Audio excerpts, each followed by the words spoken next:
সম্প্রতি কলকাতায় অবস্থিত জ্ঞানমঞ্চ প্রেক্ষাগৃহে অনুষ্ঠিত হয়ে গেল ভারতীয় শাস্ত্রীয় ও নৃত্যের এক মনোজ্ঞ অনুষ্ঠানটির পরিকল্পনায় ছিলেন শ্রী হিন্দোল মজুমদার, যিনি একজন বিশিষ্ট তবলাবাদক। তিনি আয়োজন করেছিলেন অনুষ্ঠানটি তার মা শ্রীমতী সুনন্দা মজুমদারের স্মৃতির উদ্দেশ্যে। আমার বিশেষ বন্ধু, আজ বহু বছরের, প্রায় অন্তত আমার মনে হয় 25-30 বছরের বন্ধু আমরা। তো যে এই উচ্চাঙ্গ সঙ্গীত যেভাবে কাকিমার স্মৃতিতে ও যেভাবে করে নিয়ে চলেছে প্রত্যেক বছর এই অনুষ্ঠানটি 3টি পর্যায়ে বিভক্ত ছিল। প্রথম পর্যায়ে ছিল শাস্ত্রীয় সঙ্গীতানুষ্ঠান। শাস্ত্রীয় সঙ্গীতে ছিলেন শ্রীমতী সংঘমিত্রা চক্রবর্তী এবং তাকে তবলায় সঙ্গত করেন শ্রী রাজনারায়ণ ভট্টাচার্য এবং হারমোনিয়ামে সঙ্গত করেছেন শ্রী কমলাক্ষ মুখার্জি।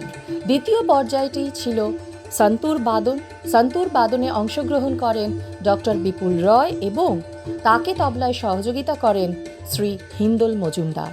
এবং শেষ পর্যায়টি সাজানো হয়েছিল ওড়িশি নৃত্যে। ওড়িশি নৃত্য অনুষ্ঠানটির সমগ্র পরিচালনা এবং পরিকল্পনায় ছিলেন ডক্টর কাবেরী সেন এবং অনুষ্ঠানটিতে অংশগ্রহণ করে ডক্টর কাবেরী সেন এবং তার ছাত্রীবৃন্দ। সমগ্র সন্ধ্যাটি বহুল প্রশংসিত এবং দর্শকদের মন জয় করে। আর যাতে এই অনুষ্ঠানটি সুন্দরভাবে সুষ্ঠুভাবে সম্পন্ন হয় তার জন্য অনুষ্ঠানটির সঞ্চালনায় দায়িত্ব ছিলেন শ্রী দেবাশিস বাসু।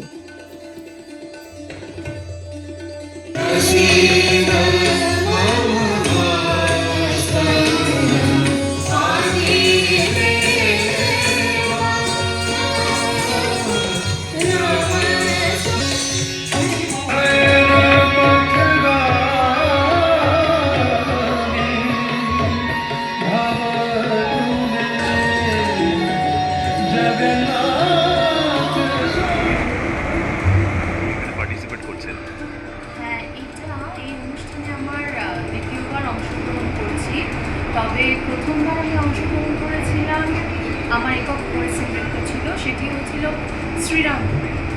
আর এটি দ্বিতীয়বার অংশগ্রহণ করছি, কিন্তু এইবারে আমার কাছে এই পারফরমেন্সটা অত্যন্ত বিশেষ, কারণ আমার সাথে আমার মেয়েরা আছে। আর একজন শিক্ষিকার কাছে এটা অত্যন্ত আনন্দের যখন সে মঞ্চে নিজের সৃষ্টিকে উপস্থাপন করে, কারণ ওদেরকে তৈরি করা এবং ওরা যে পরিশ্রম করে তৈরি হয় ওদের জন্য, এবং ওদেরকে আমার মঞ্চে দেখাটাও খুব জরুরি, উৎসাহ দেয়, আনন্দ দেয়। আর এরকম সুন্দর একটি প্রয়াস নেওয়ার জন্য বিশিষ্ট তবলাবাদক শ্রী হিন্দোল মজুমদারকে অসংখ্য ধন্যবাদ জানাই, কারণ তিনি তার মায়ের স্মৃতিতে এমন সুন্দর একটি সাংস্কৃতিক সন্ধ্যার আয়োজন করেছেন। আপনি তো আমাদের দেশে এবং বিদেশে বহু পারফর্ম করেছেন, ছোট্ট করে একটু যদি অভিজ্ঞতা বলেন। হ্যাঁ, এখানে আমরা বেশ অনেক বছর ধরেই অনুষ্ঠান করছি। আমরা বিভিন্ন মঞ্চে কলকাতার বিভিন্ন প্রতিষ্ঠিত মিউজিক এবং ডান্স ফেস্টিভ্যালে অনুষ্ঠান করে থাকি। বিদেশে আমার এখনও সৌভাগ্য হয়নি আমার মেয়েদের সাথে প্রোগ্রাম করার।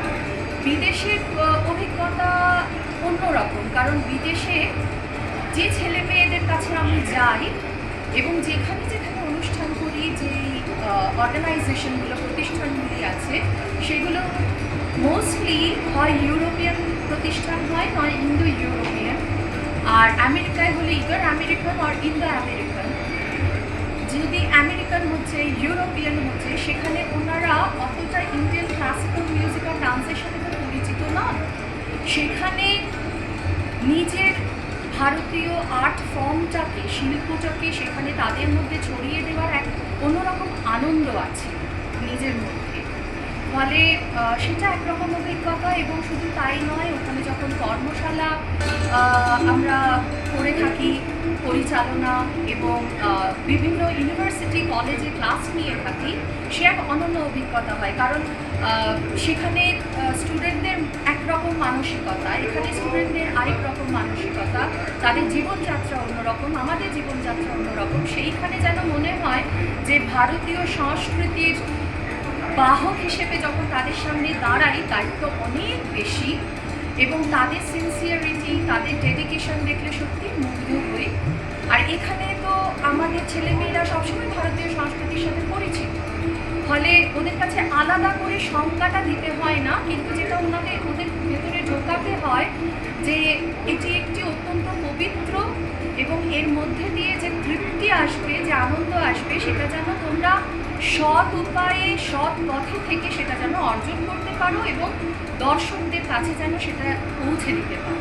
এই জায়গায় আজকের যে স্বর্গীয় শ্রীমতী সুনন্দা মজুমদারের স্মৃতির উদ্দেশ্যে যে অনুষ্ঠান আপনি করছেন জ্ঞানমঞ্চে, এই নিয়ে কি বলবেন? আজকের এই যে অনুষ্ঠান, এটা এবছর 18 বছর ধরে এই অনুষ্ঠান হচ্ছে। এবারে এটা আমার 18th ইয়ার। 26শে ফেব্রুয়ারি এই দিনে আমার মা চলে গেছিলেন 2008 সালে। তো এই 18 বছর ধরে আমি এই কনসার্টটা করে আসছি এবং একা হাতেই এভাবে আমরা করে যাচ্ছি প্রত্যেকবার। এবং সমস্ত গাইয়ে বাজিয়ের কাছে আমার অনুরোধ থাকে, যারা আমাদের এখানে পারফর্ম করে তারা যেন এসে পারফর্ম করে যায়। কারণ এটা তো একটা ঠিক professional society concert, government music conference বা কোনো সোসাইটি কনসার্ট নয়। এটা আমার মায়ের স্মৃতিতে, আমরা কোনো টিকিটও করি না, কিছুই না, ফ্রি অফ কস্ট আমরা রেখেছি। আজকের মূলত কোন কোন শিল্পী আসছেন আপনাদের এই অনুষ্ঠানে? আজকে মূলত ডক্টর সংঘমিত্রা চক্রবর্তীর ভোকাল আছে প্রথম, তারপরে তার সঙ্গে শ্রী রাজনারায়ণ ভট্টাচার্য তবলা এবং কমলাক্ষ মুখার্জি হারমোনিয়াম বাজাবেন। তারপরে সন্তুর রিসাইকেল আছে, আমারই এক ভাইয়ের মতো ডক্টর বিপুল কুমার রায়, উনি পণ্ডিত ভজন সুকুরির ছাত্র। এবং তারপরে আমার অত্যন্ত ক্লোজ আমারই বন্ধু ডক্টর কাবেরী সেন, ও ওডিসি নাচে এবং ও ডক্টরেটও করেছে এবং এখন রবীন্দ্রভারতীতে প্রফেসরই করছে এবং বিদেশেও যাতায়াত করে regular, all over India perform করে। ওর আজকে আমরা, আপনিও তো একজন সুনামধন্য তবলাবাদক, আপনি কার সঙ্গে বাজাচ্ছেন আজকে? আমি আজকে বিপুল রায়ের সাথে বাজাচ্ছি, আমার বন্ধু। আচ্ছা, সন্তুরের সাথে আমি বাজাচ্ছি। সেকেন্ড আইটেম ওটা আছে। আমরা আজকে সর্বশেষে ডান্স, ওডিসি ডান্সটা দিয়ে শেষ করছি। Hospital private limited, Amala cinema হলের বিপরীতে ডাক্তার কে.ডি. ঘোষের নার্সিংহোম। এখানে যত্নের সহিত সাধ্যের মধ্যে স্বাস্থ্য পরিষেবা দেওয়া হয়। এখানকার অত্যাধুনিক ফেসিলিটিগুলির মধ্যে হল ICCU, AC sharing cabin, AC cabin, NICU, maternity, paediatric, ventilator facility, modular OT, orthopaedic surgery, any type of surgery, obstetrics and gynecology, 24 hours ambulance facility, general medicine, pathology, physiotherapy, PFT, ECG, EEG, Holter monitoring, এছাড়াও থাকছে daily OPD service, 24 hours emergency service. আমাদের ঠিকানা Barasat road, নোনা Chandanpukur, Barrackpore, Amala cinema হলের বিপরীতে, কলকাতা 122। যোগাযোগ 03325920006। Mobile number 9433389740 এবং 9433389739। সারদা সেবা সদন হসপিটাল প্রাইভেট লিমিটেড।